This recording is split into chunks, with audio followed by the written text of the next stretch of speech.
Oke, selamat datang.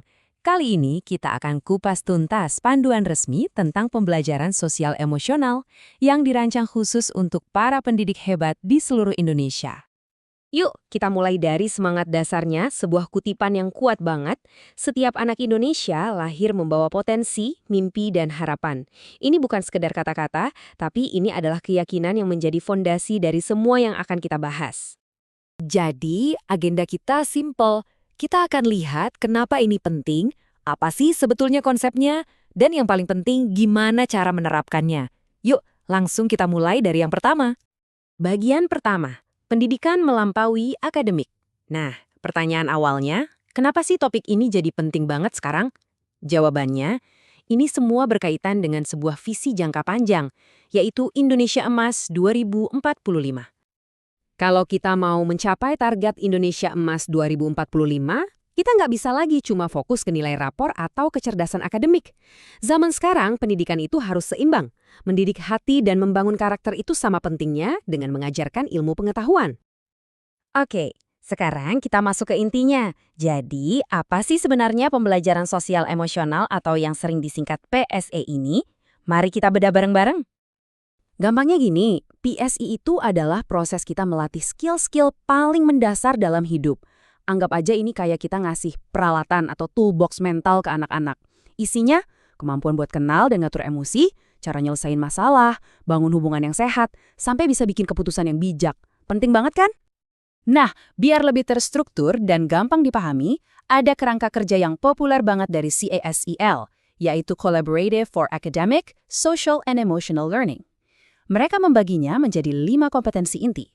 Coba deh kita lihat diagram roda ini. Keren banget cara menggambarkannya.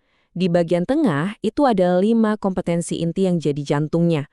Tapi lihat, semua itu nggak berdiri sendiri. Kompetensi ini dikelilingi dan didukung penuh oleh lingkungan kelas, sekolah, keluarga, dan bahkan komunitas yang lebih luas. Semuanya saling terkait. Kompetensi yang pertama, ini fondasinya banget. Kesadaran diri. Intinya, ini kemampuan kita buat ngaca ke dalam diri sendiri. Bertanya, aku lagi ngerasa apa ya sekarang? Dan sadar gimana perasaan itu bisa mempengaruhi cara kita bertindak. Oke, setelah sadar apa yang kita rasain, terus gimana? Nah, disinilah kompetensi kedua, manajemen diri, berperan. Ini tentang kemampuan kita buat mengelola emosi. Gimana caranya tetap fokus pas lagi ujian?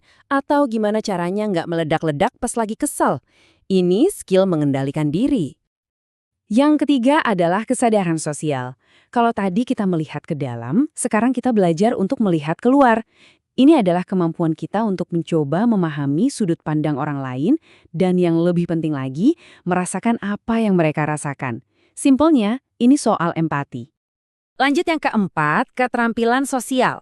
Ini udah masuk ke prakteknya dalam berinteraksi. Gimana cara kita komunikasi yang efektif, gimana cara bekerja sama dalam tim, dan gimana cara menyelesaikan konflik dengan baik. Semua demi membangun hubungan yang sehat dan positif.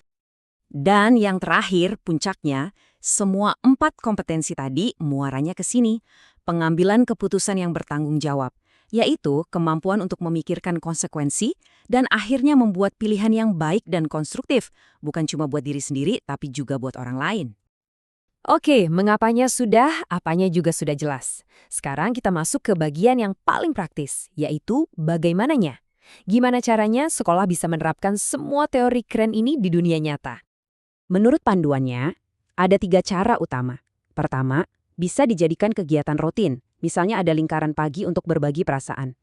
Kedua, bisa terintegrasi langsung ke dalam mata pelajaran, contohnya diskusi karakter tokoh di pelajaran bahasa. Dan yang paling mendalam, menjadikannya sebagai budaya sekolah, di mana nilai-nilai seperti empati dan penyelesaian konflik damai jadi bagian dari napas sekolah itu sendiri. Tapi, semua konsep dan metode tadi, dari A sampai Z, semuanya itu bergantung pada satu elemen yang paling penting di sekolah. Siapa lagi kalau bukan guru? Tentu aja. Jadi motor penggerak sekaligus teladan itu nggak gampang. Di lapangan, para guru menghadapi tantangan yang sangat nyata setiap harinya. Pernah merasa kesulitan mengelola kelas yang super aktif atau merasa diabaikan oleh murid? Atau mungkin sampai harus menaikkan suara hanya untuk didengar? Nah, situasi-situasi inilah yang jadi bukti nyata bahwa PSE itu bukan cuma buat murid. Guru juga butuh banget skill ini untuk bisa mengelola emosi dan kelas dengan lebih baik. Jadi kesimpulan utamanya begini, pendidikan yang luar biasa itu lahir dari guru yang luar biasa.